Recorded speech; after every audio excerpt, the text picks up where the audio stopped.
Om Swastiastu. Assalamualaikum warahmatullahi wabarakatuh. Namo Buddhaya, salam kebajikan, dan salam sejahtera bagi kita semua. Sebelumnya, perkenalkan nama saya Niwayan Putri Ratna Dewi. Saya dari Prodi Hukum Agama Hindu, Institut Agama Hindu Negeri Gede Puja Mataram. Pada kesempatan ini, saya akan memaparkan hasil analisis kasus eksploitasi pekerja anak, yang dimana pada kasus ini ada seorang anak berusia 13 tahun dipaksa bekerja di sebuah pabrik selama lebih dari 10 jam setiap hari dan tidak diperbolehkan bersekolah. Sebelum membahas kasus lebih lanjut, kita harus tahu apa sih itu eksploitasi anak.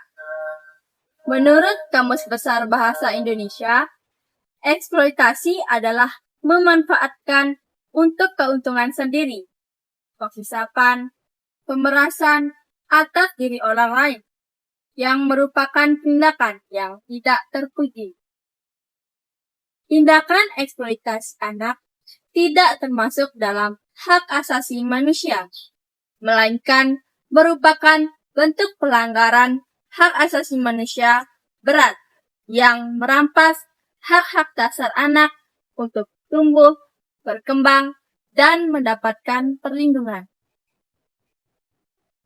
Pertanyaannya, pertama, pengertian hak asasi manusia menurut pendapat pribadi. Menurut pendapat saya, hak asasi manusia adalah hak dasar yang dimiliki setiap manusia sejak lahir sebagai anugerah Tuhan. Hak ini bersifat universal, berlaku untuk siapa saja, dan tidak dapat dicabut karena berfungsi untuk melindungi martabat dan kebebasan kita sebagai manusia. Yang kedua, hak anak apa saja yang dilanggar dalam kasus tersebut? Hak yang dilanggar dalam kasus tersebut, yang pertama, hak perlindungan. Hak anak untuk terhindar dari segala bentuk kekerasan, paksaan, penelantaran, perlakuan salah, serta eksploitasi, baik fisik, seksual, maupun ekonomi. Yang kedua, hak tumbuh kembang. Hak untuk mendapatkan pendidikan, waktu bermain, rekreasi, serta untuk berkembang secara fisik, mental, spiritual, dan sosial. Eksploitasi merampas masa kanak-kanak dan menghambat potensi masa depan mereka. Yang ketiga, hak hidup. Hak untuk kelangsungan hidup secara layak.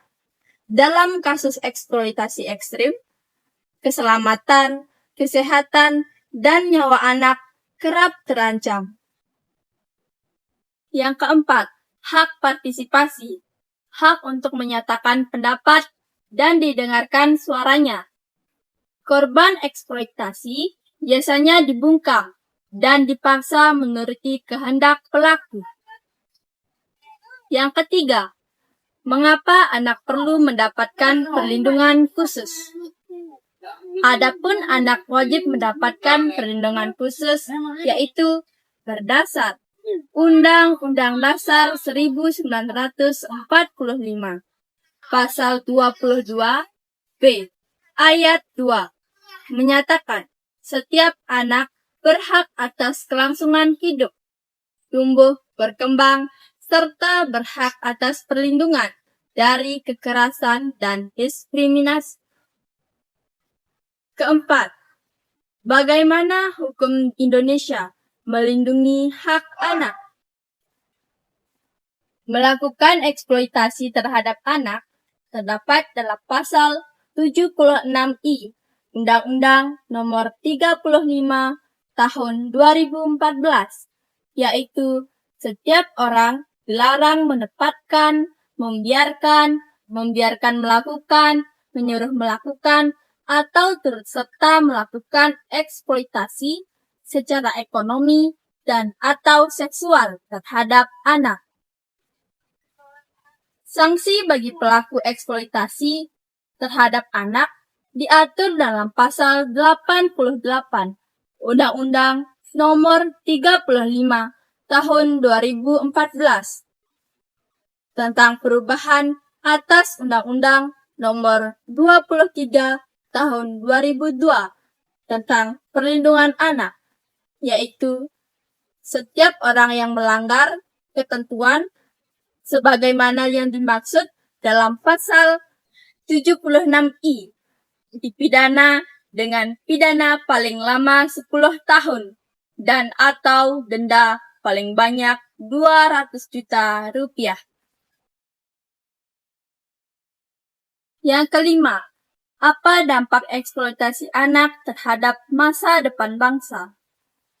Dampak eksploitasi sangat banyak dan bahaya, karena anak bisa kurang gizi, putus sekolah, mendapat celaka, sering ketakutan, dan tidak aman. Merasa tidak dicintai, kurang percaya diri, susah bicara, dan bergaul. Juga sulit menyesuaikan diri di lingkungan.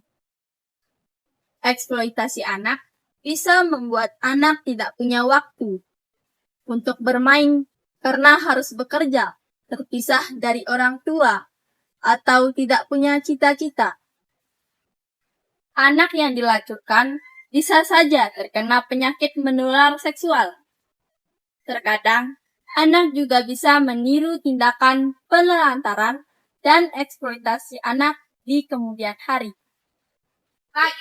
Demikian pemaparan materi dari saya. Saya tutup dengan Parame Santi.